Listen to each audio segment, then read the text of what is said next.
નમસ્કાર, ખૂબ સ્વાગત છે આપનું વીટીવી ન્યૂઝમાં મહામંથનની સાથે હું છું રાધા। મહામંથનમાં આજે પણ બે મુદ્દા પર ચર્ચા કરવાના છીએ, જેમાં એક મુદ્દો અધિકારીઓની વાત, નેતા દ્વારા લોકોની જે સમસ્યાઓ છે તેને લઈને રજૂઆત કરવામાં આવી છે, શું છે એ સમસ્યાઓ અને શું રજૂઆત, એના પર વિસ્તારથી વાત કરીશું। બીજો મહત્વનો મુદ્દો જેના પર ચર્ચા કરવી છે એ છે અનિરુદ્ધ સિંહ, કે જેમને એક મહિનામાં ફરી એકવાર જેલમાં જવાનો તેમને હાઈકોર્ટ દ્વારા જે હુકમ કરવામાં આવ્યો છે, શું છે એ પાછળનું તમામ સત્ય અને એ પાછળની તમામ વાતો, એના પર પણ વિસ્તારથી ચર્ચા કરીશું। પહેલો મુદ્દો, વાત અધિકારીઓની। રાજ્યભરમાં અનેક સમસ્યાઓનો સામનો લોકો કરી રહ્યા છે। વરસાદ આવ્યા પછી રોડ રસ્તાની હાલત કેવી હોય છે, પાણી ભરાવવાની સમસ્યા, ખેડૂતોએ જો પાક વાવ્યો છે તો ખાતરની સમસ્યા, એ ખાતરની પારાયણ, લાંબુ લાઈનમાં તમને ઉભું રહેવું પડે છે કલાકો સુધી, કે પછી આધાર કાર્ડ કે અન્ય કોઈ કામો માટે જે ધક્કાઓ થાય છે એ મુશ્કેલીઓનો ક્યારેય સામાન્ય માણસને પાર નથી આવતો। હવે લોકોની આ જ સમસ્યાઓને લઈને ધારાસભ્યો અને સાંસદ પોતે મેદાને ઉતર્યા છે। જી હા, સુરત કતારગામના ધારાસભ્ય, મહુવાના ધારાસભ્ય, સુરતના અને સાંસદ મુકેશ દલાલ, કે જેમની રજૂઆત એક તરફ ઇશારો કરી રહી છે કે આ મુશ્કેલીથી લોકો કેટલા હેરાન થતા હશે। એમની મુશ્કેલી ધારાસભ્ય સાંસદ પાસે આવી, ત્યારબાદ તેમના દ્વારા વાતને લઈને રજૂઆત કરવામાં આવી, કલેક્ટર સુધીની રજૂઆત હોય કે પછી ઉપર સુધી રજૂઆત તેમના દ્વારા કરવામાં આવી હોય, પરંતુ નીચે લોકો કેટલા હેરાન થતા હશે, એક સામાન્ય જનતા કેટલી હેરાન થતી હશે। સુરત જિલ્લામાં યુરિયા ખાતરની અછતની સામે સાંસદ મુકેશ દલાલે ખેડૂત મંડળીઓની રજૂઆત બાદ કેન્દ્રીય મંત્રી જેપી નડ્ડા સુધી રજૂઆત કરી, તાત્કાલિક કાર્યવાહી કરવાની તેમણે અપીલ કરી અને 7,000 બેગ ખાતર મોકલવાની સૂચના આપવામાં આવી। જેપી નડ્ડાએ તરત જ કામ કરી આપ્યું અને ત્યાંના ખેડૂતોની જે ખાતરને લઈને સમસ્યા એનો હલ આવ્યો। હવે સુરતના જ મહુવાની વાત, ધારાસભ્ય મોહન ઢોડિયા, કે જેમણે સરકારી કામગીરીને લઈને ધજિયા ઉડાવતા ગંભીર સવાલો ઉઠાવ્યા છે, કે એમના દ્વારા જે સવાલો ઉઠાવવામાં આવ્યા છે એ કેવી બેદરકારી જે તે વ્યક્તિઓ દ્વારા, જે તે જગ્યા પર બેઠેલા અધિકારીઓ દ્વારા એ વાતને લઈને, આધાર કાર્ડ જેવી મૂળભૂત સેવા હોય કે રસ્તા અને એના વિકાસના કામો, આ વાતને લઈને લોકો વારંવાર ફરિયાદ કરે છે, છતાંય સિસ્ટમમાં સુધારો નથી જોવા મળતો। એમણે કહ્યું કે 18 વર્ષથી ઉપરના યુવાનો આધાર કાર્ડનું સમયસર બહાર નથી પાડી શકતા, ફેરફારો કરવાનો હોય તો એમાં કેટલા વિલંબ કરવા પડે છે। એટલે આ બે રજૂઆત તેમના દ્વારા કરવામાં આવી। બીજી વાત, સુરતની કલેક્ટર સંકલન બેઠક અને એમાં ધારાસભ્ય વિનુ મોરડિયા ગરજ્યા। એમણે કહ્યું કે ગરીબોનું અનાજ કાળા બજારિયાઓ ખાઈ જાય છે, દુકાનોની ગેરરીતિ એ બધી સામે આવી છે, અને બધી જગ્યાએ અધિકારીઓની નિષ્ક્રિયતાના કારણે પ્રજાએ પીડાવવું પડે છે। વાત જે અનાજ ગરીબો સુધી પહોંચાડવાની વાત હોય કે પછી ખાતર સુધીની વાત હોય કે પછી રોડ રસ્તાને લઈને હોય અથવા તો આધાર કાર્ડને લઈને હોય કે કોઈ પણ દસ્તાવેજને લઈને હોય, A to Z જો વ્યક્તિ હેરાન થાય છે તો એમાં ક્યાંક ને ક્યાંક અધિકારીઓની નિષ્ક્રિયતા સામે આવે છે, જેના કારણે પ્રજાએ, લોકોએ પીડાવવું પડે છે।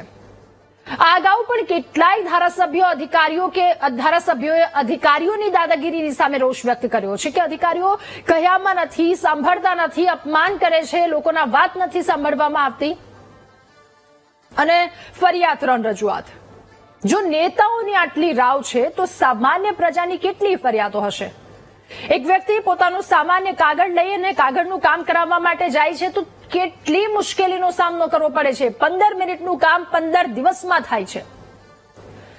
ત્યારે એક સવાલની સાથે આજનું આ મહામંથન કરવું છે, અધિકારીઓના આડંબરની સામે નેતાઓની રૂપાઈ।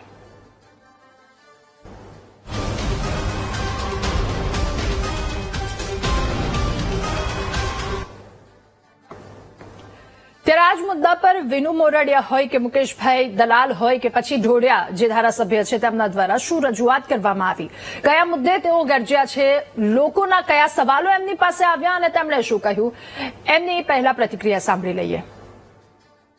માટે અનાજને, સરકારી સસ્તા અનાજમાં જે લાભો મળતા હોય એને મળવા જોઈએ, પરંતુ મારી પાસે 2-3 મહિના પહેલા આમ પણ કોઈ વાર ફરિયાદ આવતી હતી, પણ પ્રોપર ફરિયાદ જે એનાથી જે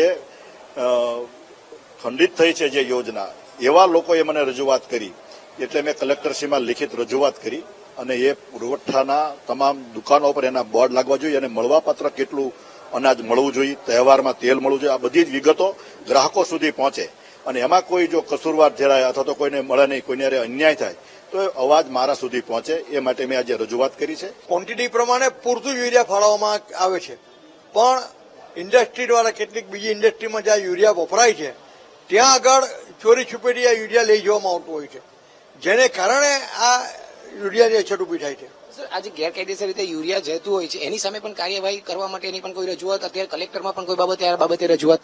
મેં સરકારી મંડળીઓને કહ્યું છે કે તમે સર્વેલન્સ રાખો અને જે લોકો આવું કરતા હોય એને ખુલ્લા પાડો, મારી સમક્ષ લાવો. અમારા બારડોલીથી મહુવાથી અનાવલ સુધીનો 4 લેન મંજૂર થયો છે.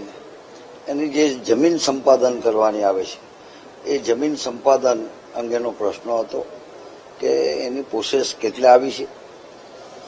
આજે ગઈ વખતનો પ્રશ્ન હતો એ આજે ફરી પાછો મેં રિપીટ કર્યો છે. બીજો મારો વલવાડા બ્રિજ બંધ કરવામાં આવ્યો છે એ જ રસ્તા પર.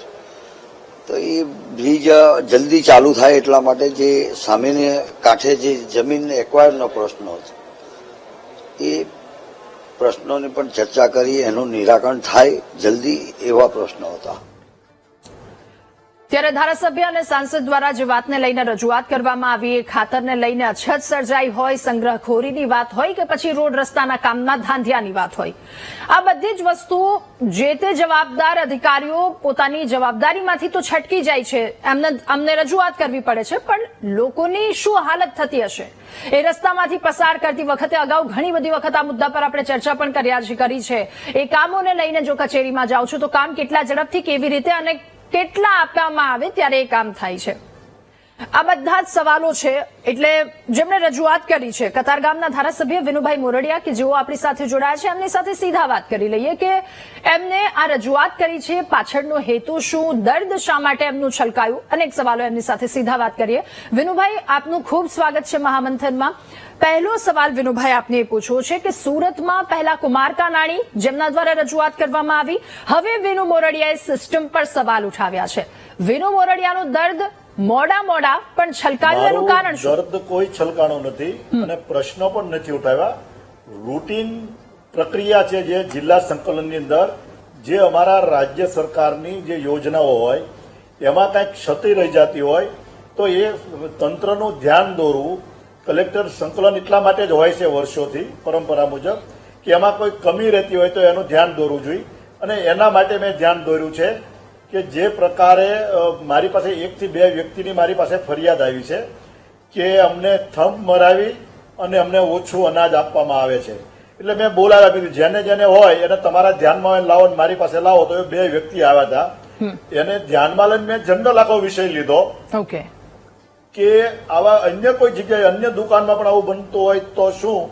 એટલે જે પ્રકારે રાજ્ય સરકારની ભાવના છે, જેમની શુદ્ધ વિચાર છે કે ગરીબો સુધી અનાજ પહોંચવું જોઈએ, તો એને 100% યોજનાનો અમલીકરણ થાય એટલા માટેનું એક વાહક તરીકે, એક ચૂંટાયેલા પ્રતિનિધિ તરીકે ક્યાંય પણ ક્ષતિ દેખાય તો એ ધ્યાન દોરવું એ મારી ફરજમાં આવે છે. અને એ ફરજના ભાગરૂપે આજે સંકલનની અંદર મેં આ ચર્ચા કરી છે અને સૂચન કર્યું છે કે આવું ન બને તો એના માટે શું કરવું જોઈએ. તો કીધું આને એક દરેક દુકાન ઉપર જે મળવાપાત્ર અનાજ છે, જે બીપીએલ કાર્ડ ધારક હોય કે એપીએલ હોય, અથવા તો એને તહેવાર ઉપર કેટલું તેલ મળે છે, આવા બોર્ડ દુકાન ઉપર લગાવવામાં આવે જેથી કરીને લોકોની અંદર જાગૃતિ રહે કે આવું મને કેટલું મળવું અને કેટલું મળવાપાત્ર છે. અને આવું કોઈ અમારા કોઈના ધ્યાન ઉપર આવે તો અમારા સુધી ફરિયાદ કરી શકે. એટલે ક્ષતિ છે એને સુધારવાનો પ્રયાસ કર્યો, કોઈ દર્દ છલકાણું એવું કાંઈ નથી. ઓકે, ધારાસભ્ય તરીકે વિનુ મોરડિયાના એવા જિલ્લામાંથી ચૂંટાયેલા ધારાસભ્ય છે જ્યાં એક તો CR પાટીલ છે, બીજા હર્ષ સંઘવી છે. આ બંને નેતાઓનું સરકાર અને પાર્ટીમાં પોતાનું એક વજૂદ છે. તો આ નેતાઓને રજૂઆત કરતા પહેલા વિનુ મોરડિયાનો આક્રોશ સંકલન સમિતિની બેઠકમાં છલકાયો, તો એની પાછળની કોઈ પીડા ખરી આપની? બિલકુલ નહીં, મેં કોઈ આક્રોશ નથી જતાવ્યો. મેં રજૂઆત કરી છે અને સૂચન કર્યું છે કે આ પ્રકારની ક્ષતિઓ મારા ધ્યાન ઉપર આવી છે તો આને આપણે સુધારવું જોઈએ. અને સુધારવા માટેનો મારો લેખિતમાં રજૂઆત હતી કે આવા બોર્ડ, અને મને કલેક્ટરશ્રીમાંથી અત્યારે પ્રાથમિક પ્રાઇમરી લેવલે મને હકારાત્મક મને જવાબ આપ્યો છે કે આપણે એવું આપણે કરીશું. એટલે આમાં કોઈ દર્દ કે એવું કોઈ પ્રશ્ન નથી, પરંતુ અવારનવાર હું કોઈ પણ સમયે જ્યાં જ્યાં મને ક્ષતિ દેખાય, અને ધારાસભ્ય તરીકે પ્રતિનિધિ તરીકે અમારો આ જ કામ હોય છે રૂટીન એમે જે અધિકારીઓ ચર્ચા મિટિંગોની અંદર ચર્ચા એ હોય કે જે યોજનાઓ હોય સરકારની એમાં કંઈક ક્ષતિ રહેતી હોય, કારણ કે અમે પબ્લિકની વચ્ચે હોય છે. મુખ્ય અધિકારી હોય પબ્લિકમાં ન હોય, એટલે આમ પબ્લિક જયારે અમને રજૂઆત કરે ને એમાં કોઈ ધ્યાનમાં આવે કે ભાઈ અમને અહીંયા થોડુંક ઓછું મળે છે કે અમારે આવું બન્યું, તો તુરંત એને કલેક્ટરમાં કહી અને એને ડામવાનો અમારો પ્રયાસ હોય છે કે જેથી કરીને જે સરકારનો શુદ્ધ ધ્યેય છે કે ગરીબના પેટ સુધી અનાજનો દાણો મળે.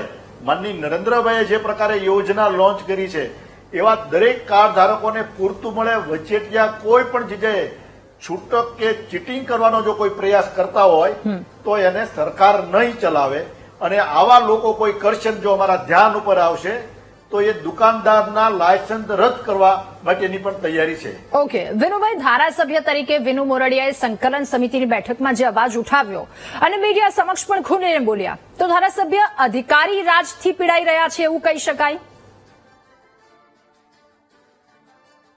નહીં, બિલકુલ નહીં. હું અત્યાર સુધીમાં જે મેં રજૂઆત કરી છે, જે મેં જણાવ્યું છે, તો એના માટે અત્યાર સુધીમાં દરેકમાં પગલા લેવાયા છે. અત્યાર સુધીમાં આ રજૂઆત મેં કરી છે, મેં કીધું ને આમાં હકારાત્મક જ જવાબ છે કે આપણે આ કરીશું. એટલે મને કોઈ હું કહું ને નથી કરતા પીડા નથી, પણ કલેક્ટર સંકલન જ એના માટે છે કે ધારાસભ્યોના ધ્યાન ઉપર પબ્લિકના આવતા પ્રશ્નો એનું સંકલન થાય. જે પ્રશ્નો ઉદ્ભવે છે એનું સંકલન કરવાનું કામ આ સંકલન બેઠક છે. આને સંકલન બેઠક કહેવામાં આવે છે. આ કોઈ બોર્ડ કે વિધાનસભા કોઈ સભા નથી, પણ સંકલન થાય કે જે ક્ષતિઓ રહેતી હોય શું સુધારા થઈ શકે એના માટેની સંકલન છે ને એ સંકલન અમારો પ્રશ્ન હતો. અને મને જે લિખિતમાં જવાબ મળ્યો છે કે આની સામે આપણે આ પ્રકારનું આપણે કાર્યવાહી આપણે કરશું. એટલે દર્દનું કે અધિકારી રાજ એવું નથી. અત્યાર સુધીમાં જે પ્રકારે જ્યાં જ્યાં મારે રજૂઆત મેં કરી છે કામ થયા છે, નથી થયા અથવા તો કોઈ ડિલે થયું છે તો હું સરકારમાં જે તે મંત્રાલયમાં ચર્ચા કરું છું અને આખરે તો એનો સુખદ નિવેડો આવે. ઓકે, હવે વિનુભાઈ, કાળા બજારિયાઓ ગરીબોનું અનાજ ખાઈ જાય છે, તો ધારાસભ્ય તરીકે તમને લોકોએ ફરિયાદ કરી જ હશે કે આ કાળા બજારી કરનારા કોણ છે?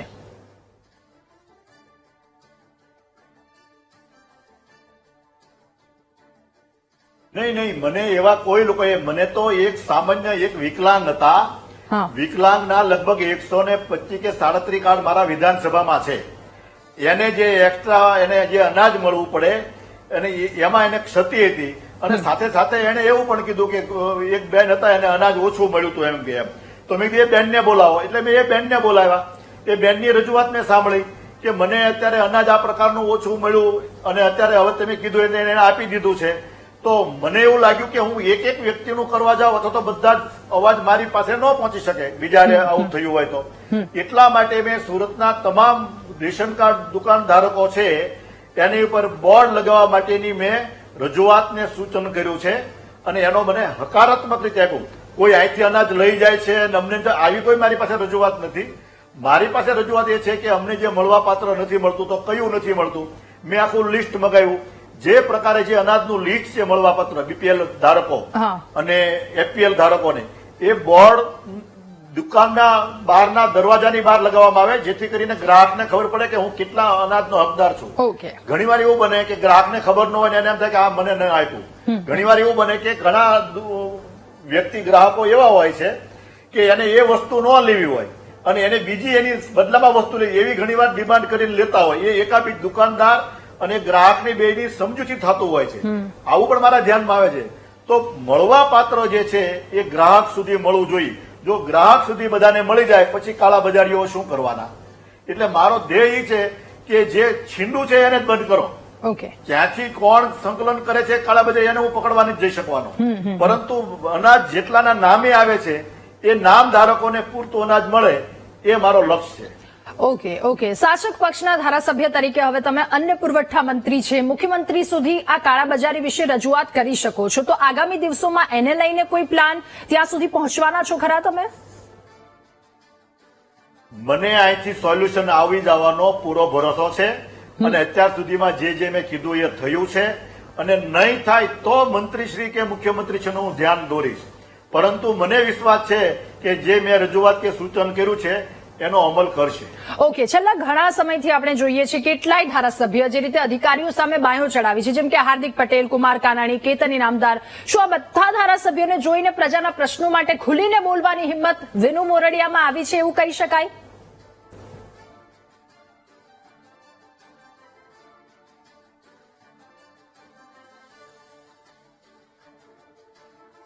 અવાજ બેન, મારા 7.5 વર્ષના ધારાસભ્ય કાળના મારા પ્રશ્નો આગળ વર્ષોથી ચાલ્યા આવે છે. આગળના પ્રશ્નો મેં કરેલા, સૂચિત સોસાયટી માટેના મેં પ્રશ્નો કરેલા છે. જ્યારે જે લાગે, આમાં પ્રેરણા મળવાનો કોઈ પ્રશ્ન નથી. જે તે ધારાસભ્યએ પોતાને જે લાગ્યું હોય પોતાની રીતે એને રજૂઆત કરી હોય.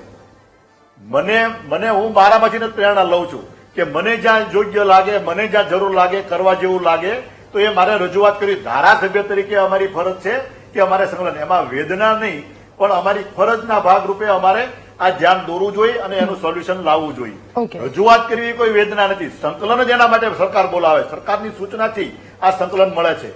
આ કોઈ એમનામ નથી કે મેં જઈને રજૂઆત કરીને વરાળ કાઢી.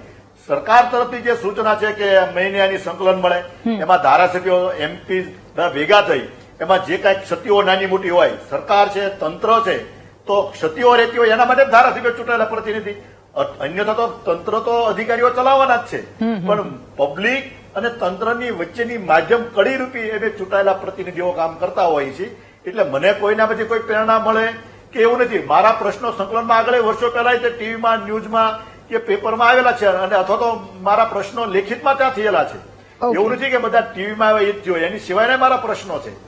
આજે કોઈ આપને અગત્યનો પ્રશ્ન લાગ્યો એટલે આપણે ન્યૂઝમાં લીધું, બાકી એની સિવાયના અમારા લેખિતમાં પ્રશ્નો. આ પ્રશ્ન મેં લેખિતમાં જ દીધેલો હતો, પણ જાણ થઈ એટલે મારું ઇન્ટરવ્યુ લીધું અને એટલા માટે જ મેં કીધું છે કે જે પ્રશ્ન છે એનું સોલ્યુશન આવી જાય છે. કોઈ અસંતોષ કે પીડા, છલકાણી એવો કોઈ પ્રશ્ન નથી. ઓકે, એક ધારાસભ્ય તરીકે વિનુભાઈ, તમે પ્રજાલક્ષી કામો માટે અધિકારીઓનો મત શું છે એના વિશે શું કહેશો? મને એવું લાગે છે કે અધિકારી આવડું મોટું તંત્ર ચાલતું હોય, હું પોતે ખેડૂત છું, મારા વાડીએ ખેતી કરાવતો હોય તો અલગ અલગ નીચેની ટીમ દ્વારા ખેતી કરાવતો એમાં ક્ષતિ રહેતી હોય છે. એવી જ રીતે અહીંયા જયારે અધિકારી નીચે બીજો અધિકારી, નાનો અધિકારી, કર્મચારી કામ કરતા હોય એમાં નાની મોટી ક્ષતિઓ રહેતી હોય છે. ક્યાંક કોઈક અધિકારી કોઈ જગ્યાએ બેદરકાર પણ હોય છે, ક્યારેક કોઈક અધિકારી જાણી જોઈને પણ બેદરકારી કરતો હોય, એનો ઈરાદો મિલન ખરાબ હોય છે. પરંતુ એવરેજ ગણીએ તો તંત્ર આખું અધિકારીઓ ચલાવે છે. એમાં જે કાંઈ ક્ષતિ રહેતી હોય તો એ ધ્યાન દોરવાનું કામ અમારું છે. એટલા જ માટે સંકલન હોય કે પ્રજા અમને ચૂંટીને મોકલે છે અને અધિકારીઓ એવા ન હોય એની સામે પગલા પણ લેવડાવીએ છીએ, લીધા પણ છે. સરકારે પણ એવા પગલા લીધા છે, IAS અધિકારી સુધી પગલા લીધા છે. એટલે જ્યાં અધિકારીના બરોબર સુધારો ન થાય, ગંભીર બાબતો ધ્યાનમાં સરકારમાં આવે તો એની સામે પગલા લે છે. બાકી અધિકારીની કોઈ એવી હિંમત નથી કે જેનું કામ હોય એ નહીં કરે, તો એના માટે તો અમે બેઠા જ છીએ. અને સરકાર પણ, મુખ્યમંત્રી ભૂપેન્દ્રભાઈ પટેલ સાહેબ પણ કહે છે કે ધારાસભ્યોએ આ બધું ધ્યાન રાખવાનું, જરૂરી લાગે ને માર્ગદર્શન કરવાનું, સૂચનાઓ આપવાની અથવા તો સરકારનું ધ્યાન દોરવાનું. ઓકે વિનુભાઈ, અત્યાર સુધી ઘણા ધારાસભ્યોની રજૂઆત કે અધિકારીઓ નથી સાંભળતા. તમારા મતે શું અધિકારીઓ ધારાસભ્યોનું સાંભળે છે?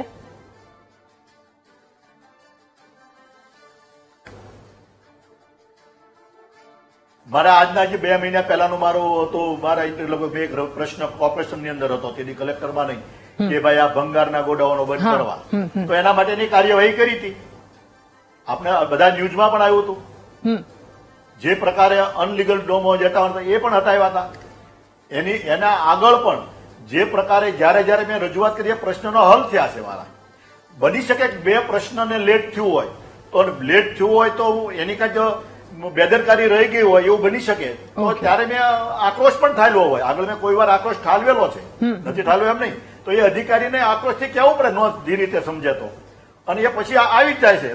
મોટા ભાગે અત્યાર સુધીમાં જેની પાછળ આપણે લાગ્યા છીએ એમાં કોઈ રિઝલ્ટ નહીં થયું એવું નથી બનતું. બની શકે કે 10 કામ હોય એમાં 2 કામમાં ડીલે થાય. આજે મેં સૂચિત સોસાયટી વાળો પણ પ્રશ્ન લીધો છે કે સૂચિત સોસાયટીની અંદર પણ ગતિ જે છે થોડીક સ્લો ચાલે છે અને ફાસ્ટ ચલાવવી પડે. એટલે અમારું કામ જ એ છે કે જે તંત્ર જ્યાં સ્લો ચાલતું હોય એને ફાસ્ટ ગતિએ ચલાવવાનું.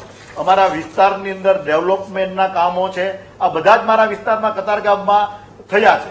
ચાહે ઓડિટોરિયમ હોય કે લાઇબ્રેરી હોય, વાંચનાલય હોય, પાર્ટી પ્લોટ હોય, હેલ્થ સેન્ટર હોય, માધ્યમિક શાળાની મંજૂરી હોય, પ્રાથમિક શાળાની મંજૂરી, આ બધું જ આ વર્ષે થયું છે 2 વર્ષમાં છેલ્લા.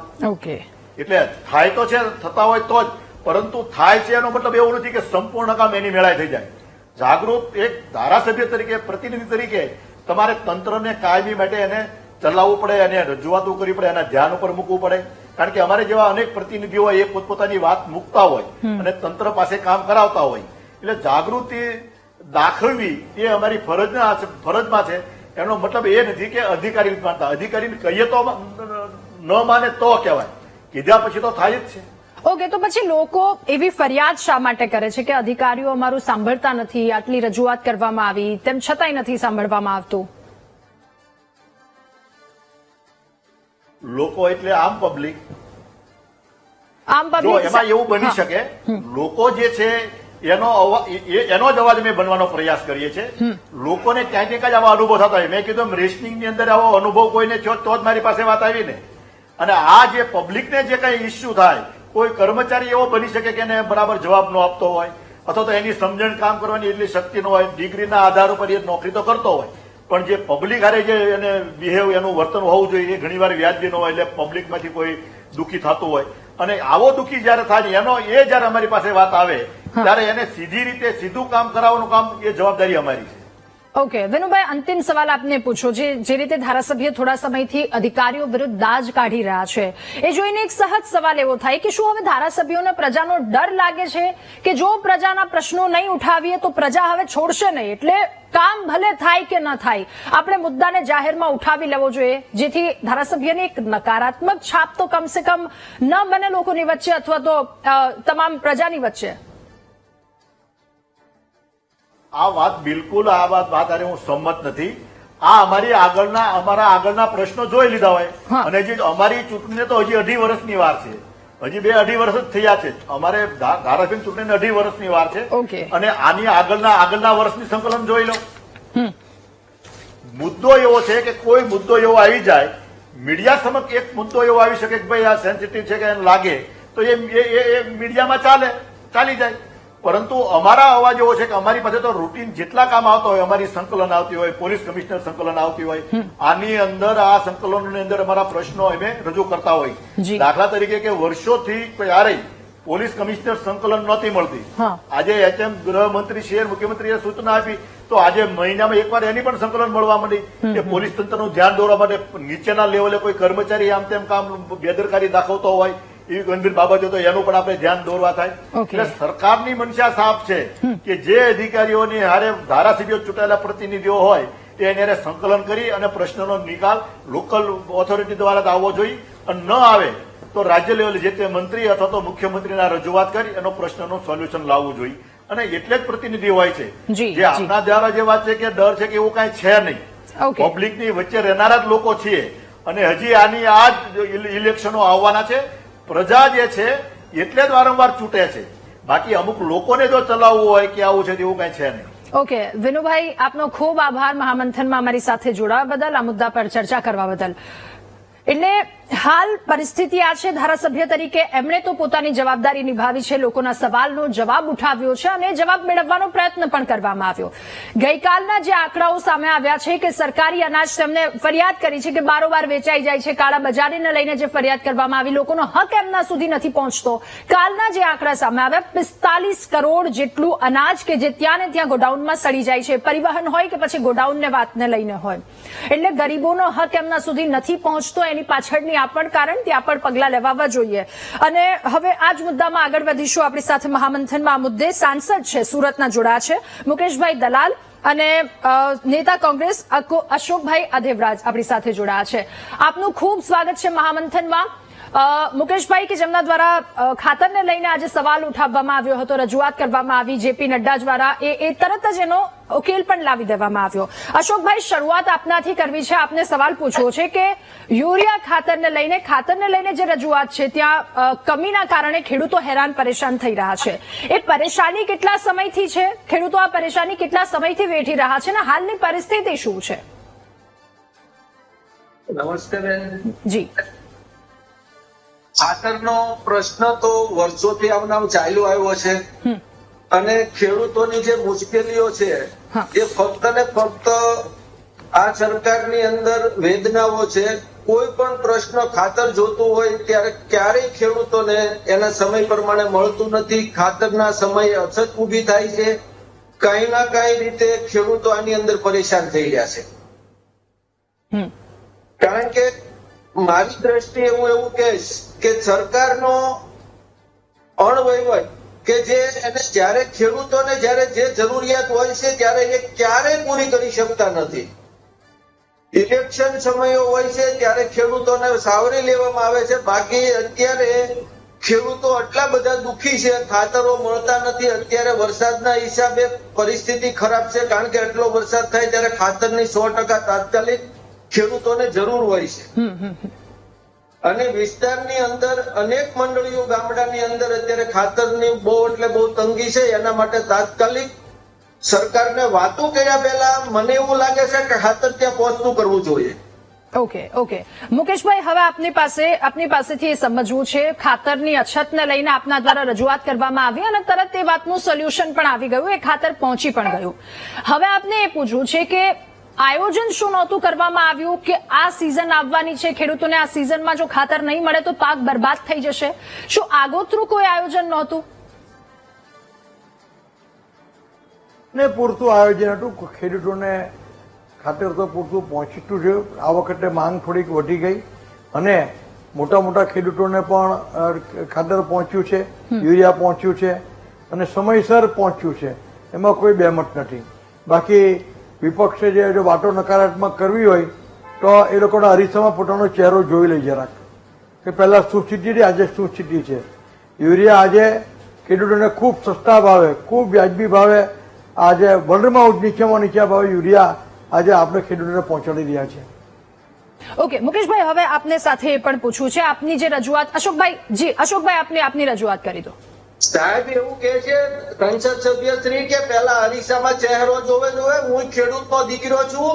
દરેક વખતે ખેડૂતો ખાતર માંગે છે, ત્યારે ખેડૂતોને ખાતર આંદોલન કરે છે ત્યારે મળે છે. અને છેલ્લે સાહેબ એવું કહેતા હોય કે વર્ષોથી તમે જુઓ તો 32 વર્ષથી ભાજપની સરકાર છે ગુજરાતમાં.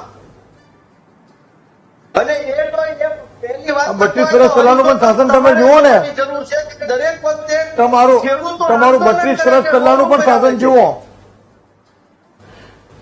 તમારું 32 વર્ષ પહેલાનું પણ શાસન જુઓ. ખેડૂતોમાં કેટલા સુખી હતા, ખેડૂતોના કેટલા પ્રોબ્લેમ તમે સોલ્વ કર્યા એ પણ જુઓ. ખેડૂતોને કેટલી વીજળી પહોંચાડતા તે પણ જુઓ. ખેડૂતોને કેટલું પાણી પહોંચાડ્યા તે પણ તમે જુઓ. ખેડૂતોને સિંચાઈ કેટલી પહોંચાડ્યા તે જુઓ. આમ માત્ર નકારાત્મક વાતો કરવાથી ખેડૂતોનું કોઈ કલ્યાણ થતું નથી. નરેન્દ્ર મોદીની સરકારે ખેડૂત ઓરિએન્ટેડ, ફાર્મર ઓરિએન્ટેડ પોલિસીને કારણે આજે દેશમાં અને રાજ્યમાં ખેડૂતો સુખી થયા છે, સમૃદ્ધ થયા છે. हर घर जल और हर खेत में नल, આ પ્રમાણેની પરિસ્થિતિ છે. ઓકે મુકેશભાઈ, અને તમને દેખાતું જ નથી, તમારે બીજા ચશ્મા પહેરવા જોઈએ ભાઈ. ઓકે ઠીક છે અશોકભાઈ, આપની પાસે આવું. મુકેશભાઈ, હવે એક સવાલ કે આપે કહ્યું કે આ અછત નહોતી તો આપે જેવી રીતે મંગાવ્યું છે કે ખેડૂતોને અછત સર્જાઈ છે ખાતરની, જો નહીં આપવામાં આવે તો જે પાક છે બગડી જશે, એ ભીતિ તો એક તરફ. પણ મુકેશભાઈ, આપને સવાલ એ પણ પૂછવો છે કે આપની જ રજૂઆતમાં એક વાત એ પણ કે આ યુરિયા ખાતર બારોબાર ઇન્ડસ્ટ્રી પાસે પહોંચી જાય છે, તો એ લોકો કોણ છે? શું એને લઈને તપાસ કરવામાં આવી? ક્યાં કાળાબજારી થઈ રહી છે? બિલકુલ એ તપાસ કરવી જોઈએ. બિલકુલ એ તપાસ કરવી જોઈએ કે યુરિયા જે ખેડૂતોને પહોંચાડવામાં આવે છે તે જો ખરેખર ખેડૂતો સુધી પહોંચે છે, પણ જો નહીં પહોંચતું હોય, ઓછું પહોંચતું હોય તો એટલે છીંડા શોધવાની કામ તંત્રનું છે. તંત્ર એ શોધવા જોઈએ અને જે પણ કોઈ જવાબદાર હોય અને જે પણ કોઈ તત્વમાં સંકળાયેલો હોય એની સામે કડકમાં કડક પગલાં ભરવા જોઈએ. ઓકે સર, કામ તો તંત્રનું છે, પણ મારી આપને એ પણ રજૂઆત, એ પણ વાત મારે આપને કહેવી છે કે જો કામ તંત્રનું છે અને તંત્ર દ્વારા 100% પ્રામાણિકતાથી એ કામ કરવામાં આવ્યું હોત તો ખેડૂતોને લાઈનમાં ઉભું જ ન રહેવું પડ્યું હોત. આપને જેપી નડ્ડા સર સુધી ફોન કરવાની જરૂર જ ન પડી હોત સર, જો એટલું પ્રામાણિકતાથી ત્યાં કામ કરવામાં આવતું હોત. એ નથી થતું એટલે આપ સુધી આ વાત પહોંચી, એટલે આપને રજૂઆત કરવી પડી. તો હવે આપના દ્વારા એવો કોઈ પ્રયત્ન કરવામાં આવશે અહીંયાથી કે ક્યાં છીંડા છે શોધવા માટે? બિલકુલ મેં અમારી સરકારી મંડળીઓને પણ કહ્યું છે ઓલપાડમાં કે તમે પણ શોધી કાઢો કે ક્યાં આપણી સિસ્ટમમાં છીંડા છે અને જો એમાં કોઈ તમને કોઈ તત્વ દેખાતા હોય તો મારું ધ્યાન દોરો, એટલે કલેક્ટર તંત્રનું ધ્યાન દોરો. ઓકે અશોકભાઈ, હવે આપને પણ એ સવાલ પૂછવો છે વિપક્ષ તરીકે, જી આપની રજૂઆત પણ ને સાથે સવાલ પણ, વિપક્ષ તરીકે કેટલી જાગૃતતા આ મુદ્દાને લઈને આપે દર્શાવી છે? કારણ કે દર વર્ષે ખેડૂતોની એક સમસ્યા હોય, લાંબી લાઈનમાં ખેડૂતોને ઉભા રહેવું પડે છે ને તેમ છતાં એને જેટલું જોઈએ એટલું ખાતર તો છેલ્લે મળતું જ નથી. સાંસદ જે ચૂંટાય છે એ જનતા માટે ચૂંટાય છે અને અત્યારના જે સાંસદો ચૂંટાય છે એ પાર્ટી ભાજપ માટે ચૂંટાઈ રહ્યા છે, ત્યારે જનતા દુઃખી થાય છે. હમણાં સાંસદશ્રીએ એવી વાત કરી કે આમાં અધિકારીઓએ પગલા લેવા જોઈએ. ભાઈ સરકાર તમારી છે, અધિકારીઓ તમારા વશમાં ન હોય તો રાજીનામા આપી દેવા જોઈએ. અને વાત છે ખાતરની, તો ગુજરાતમાં વિપક્ષ નડ્ડા સાહેબ સુધી અમારે રજૂઆત કરવી પડી તો ખેડૂતો તમને આટલી ઉપજ ને આટલી મહેનત કરે છે એને બિચારાને દર વર્ષે લાઈનમાં ઉભું રહેવાનું, તમારે રજૂઆત કરવાની, પછી તમારે ટીવી ડિબેટમાં આવીને એમ કહેવાનું કે અમે રજૂઆત કરી છે, તમને મળી ગયું છે. ઓકે, જનતાના પ્રતિનિધિ ચૂંટાયેલા છો તો પાર્ટીના નહીં જનતાના પ્રતિનિધિ બનો ને તો જનતા દુઃખી ના થાય. ઓકે અશોકભાઈ, વિપક્ષ ખૂબ હતાશ અને નિરાશ થઈ ગયું છે. વિપક્ષ ખૂબ હતાશ અને નિરાશ થઈ ગયું છે. કેટલાક વર્ષોથી, ઘણા વર્ષોથી સત્તાની બહાર રહ્યું છે, વહીવટનો અનુભવ નથી, વહીવટનું જ્ઞાન નથી, એટલે આવી વાતો કરે સ્વાભાવિક છે. સાંસદ શ્રી, વહીવટનો અનુભવ તો ભાજપને શીખવાની જરૂર છે. આ ખેડૂતોનો પ્રશ્ન છે, ખેડૂતોના પ્રશ્નની વિચારો. ખેડૂતો ગાંડા નથી, રોડ ઉપર આવીને ખાતર માટે લાઈનમાં રાત દિવસ પૂરે છે દુકાનું મોજ. એમાં વહીવટનો અનુભવની વાત ના હોય, વહીવટનો અનુભવ તમારો જતો રહ્યો છે ત્યારે ખેડૂતોની આ દેશની હાલત છે. ખેડૂતોના કલ્યાણ માટે નરેન્દ્ર મોદીની સરકારમાં જેટલા કામો થયા છે એનાથી 5% કામો પણ જો વિપક્ષે ભૂતકાળમાં સત્તામાં એને કર્યા હોત તો ખેડૂતોની જે સ્થિતિ પહેલા જોવા મળતી તે આજે જોવા નહીં મળતી. ઓકે ઠીક છે મુકેશભાઈ, આપની પાસે નથી ખેડૂતોને પાણી આપ્યું, નથી ખેડૂતોને ખાતર આપ્યું. 30 વર્ષ હજી ઓછા પડે છે કે આખી ખાતરની બોરીઓ કોંગ્રેસના રાજમાં બહાર નીકળી છે. ઓકે ઠીક છે અશોકભાઈ, હવે વિપક્ષ તરીકે એક મજબૂત વિપક્ષ તરીકે ખેડૂતોના સવાલને લઈને તમારા દ્વારા શું કામગીરી કરવામાં આવી અને આવનારા સમયમાં શું કરવામાં આવશે? અશોકભાઈ, ખૂબ જ ટૂંકમાં. સોરી અશોકભાઈ, એક વિપક્ષ, મજબૂત વિપક્ષ તરીકે અત્યાર સુધી ખેડૂતોની પડખે કેવી રીતે ઉભા રહ્યા છો અને ખાતરની અછતને લઈને અન્ય કોઈ સવાલને લઈને આપ કેવી રીતે ઉભા રહેશો આવનારા સમયમાં? આવનારા સમયમાં કોંગ્રેસ પક્ષ હંમેશા ખેડૂતોની સાથે જ રહ્યો છે અને આવતા સમયમાં જો બિયારણ ને ખાતર નહીં મળે તો ખેડૂતોની સાથે કોંગ્રેસ પક્ષ પૂરી તાકાતથી રોડ ઉપર આવશે અને સરકારને વિધાનસભાના ઘેરાવ સુધી ખેડૂતો માટે લડવા માટે તૈયાર છીએ, કારણ કે કોંગ્રેસ પક્ષ હંમેશા ખેડૂતો માટે જ લડે છે. તો અશોકભાઈ અત્યાર સુધી કેમ ના આવ્યા? અશોકભાઈ અત્યાર સુધી કેમ ના આવ્યા? અત્યાર સુધી તો ખેડૂતો લાઈનમાં ઉભા હતા, આટલી લાંબી લાઈનમાં. બેન, દ્વારકામાં તમે જોઈ લો, પાલભાઈ આંબલિયા છે, આજે કોઈ પણ જામનગરમાં જોઈ લો બેન, દરેક જગ્યાએ વિપક્ષ ખેડૂતોની સાથે, જુનાગઢ હોય કોઈ પણ જગ્યાએ ખેડૂતોની સાથે, કોંગ્રેસના કોઈ પણ આગેવાનો હંમેશા ખેડૂતની સાથે. સૌરાષ્ટ્રની વાત તો છે અશોકભાઈ, હું ઓલપાડને તમામ જગ્યાની વાત કરી રહી છું. ઠીક છે મુકેશભાઈ, હવે આપની પાસે. મુકેશભાઈ, હવે આવી સંગ્રહખોરી, કાળાબજારી નહીં થાય એને લઈને એક સાંસદ તરીકે સુરતના જેટલા વિસ્તારો છે એ ખેડૂતોને તમે શું ખાતરી આપો છો અને શું ખાતરી આપો છો કે આગામી સમયમાં આવી કોઈ અછત નહીં સર્જાય? પહેલા તો એ વાત કરવાની કે જો કોંગ્રેસે ખેડૂતો માટે જો રાજ કર્યું હોત, ખેડૂતો માટે શાસન કર્યું હોત તો આજે કોંગ્રેસની હાલત જ નહીં હોત. ખેડૂતો કોંગ્રેસને ઓળખી ગયા છે કે કોંગ્રેસે એ લોકો માટે કશું કર્યું નથી. ઓકે સર, હવે ખેડૂતોને લઈને શું ખાતરી આપો છો? ખેડૂતોની ચિંતા કરો, ખેડૂતોને બિયારણ આપવાની વાત કરો. અત્યારે જે આપણે ચર્ચા કરવા બેઠા છીએ ખેતીના યુરિયા ખાતર માટે. ઓકે અશોકભાઈ, મારી પાસે સમયનો અભાવ છે. સર, ખેડૂતને આવી રીતે અછત નહીં સર્જાય એને લઈને શું ખાતરી આપો છો અને કાળાબજારી, સંગ્રહખોરી નહીં થાય તેને લઈને શું ખાતરી આપો છો? શું પગલા લેવામાં આવશે? કાળાબજાર સંગ્રહખોરી કરવાના સામે કડકમાં કડક અને સખતમાં સખત પગલા ભરવામાં આવશે અને જે પણ કોઈ સિસ્ટમમાં છીંડા છે, જે લોકો આવું કરી રહ્યા છે, એ તત્વોને ઉઘાડા પાડીને એની સામે સખત પગલાં ભરવામાં આવશે, એમાં કોઈ બેમત નથી. ઓકે અશોકભાઈ, કોઈને છોડવામાં આવશે નહીં. ઓકે અશોકભાઈ, ખૂબ જ ટૂંકમાં.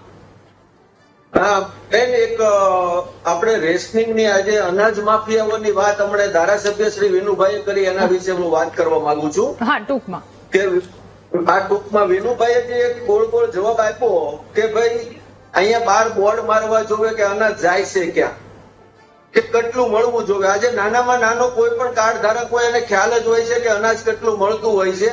અને હું વિનુભાઈને આપના વીટીવી ના માધ્યમથી કહેવા માંગુ છું કે અનાજ માફિયાઓ બધી જગ્યાએ બેફામ બન્યા છે.